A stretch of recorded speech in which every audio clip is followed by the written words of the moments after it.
Hi Donna, this is a video especially for you. You wanted to know how to add things to frames and get them to cut out in one piece. So this is going to help you do this. Okay, first of all, if you want to make a frame and you want to make it from scratch without using different shapes from the library, you would come over here, you would make your shape, you would draw another one inside. Now obviously you can come over here to do your sizing and so on, and you can click on here to make sure that your frame is centered. Then you come up to your selection tool, you select both, and you go to path, exclude, and that gives you a frame. Now unless you have altered it in shortcuts a lot, it will only fill shapes that are closed. So if you've got the colour fill selected, it will fill that with colour for you and you can see exactly what you have. There are times, however, where it's really useful not to have a colour fill on it. And that's what I'm going to do at the moment because I want to put some lettering on. So I'm just going to go to none. Okay, so we have our shape, but I've shown you that that is a proper closed shape. If it's not a closed shape, i.e. a proper frame, like a solid frame like that, then whatever you add to it is not going to have the same results. Okay, so to do letters, we will take our text tool, click off here, and I'm just going to type in hello. That's a bit on the small side. I'm going to make that bigger. There we go. Now, because I don't have a colour fill on this, you can easily see where all the letters are overlapping and where indeed they don't. Now, assuming that I want the H to actually be overlapping the E, I can right click on here and I can ungroup it. And I can take this H and I can use my arrow key on my keyboard or use the positioning up here to move it in one way or another. When I've got it where I want it, select the entire lot, go to path and go to union. This is what joins things together. If you want one solid shape, path union is the way of getting it. So I can now resize this as whatever I want. And if I was going to put it on there, yeah, that's roundabout. That's okay. Now I'm going to put the colour fill in. So go to colour, there we go, colour fill on here. So I've got a couple of different ways I can join this to the frame. If I was happy with that complete shape, I could just select the lot, go to path union and make it all one shape, completely and utterly.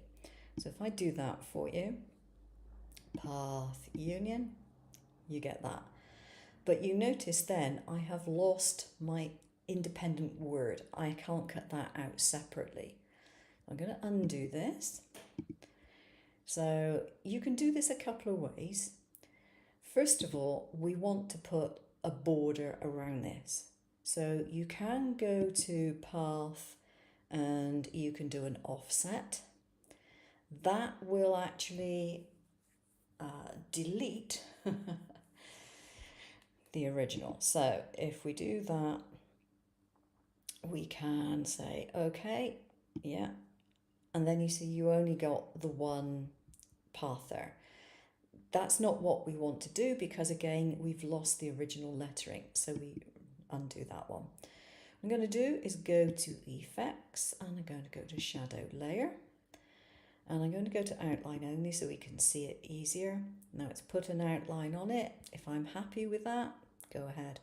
You have different options. You have a rounded or a straight. You can increase or decrease the shadow. You can have an inset shadow if you want, but that's not what you want for this particular item. And so I would go, yeah, that's okay. That's fine. That's what I want.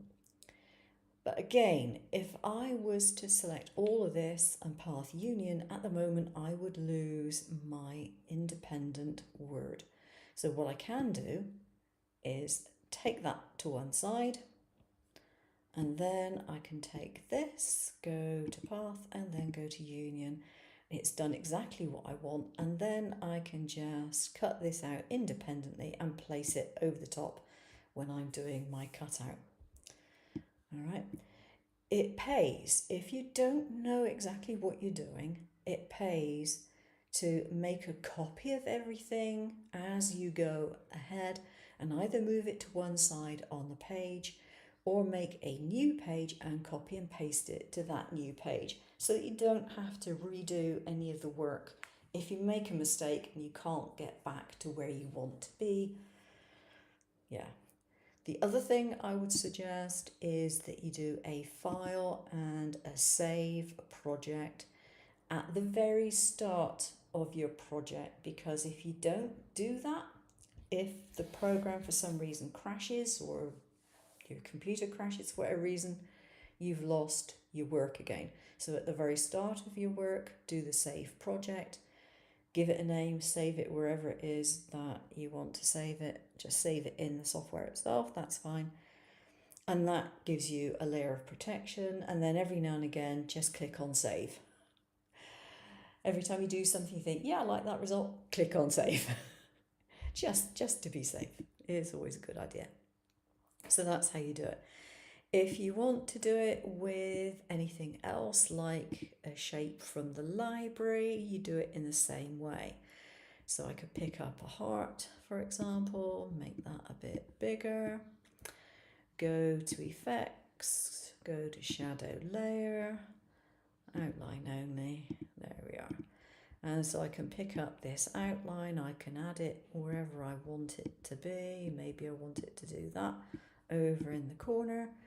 And then I take all that, go to path and go to union. And it's done it for me. And then I would just need to rotate this when I picked it up as my separate cut. Rotate it so that it's in the right place. Yeah, that's more or less it. And there we go. I would put that there and you can see the result that you get. All right, so it's very easy to do. Just take your time, do a little bit of practicing, and before long it'll become second nature. Hope you've enjoyed the video. Take care now.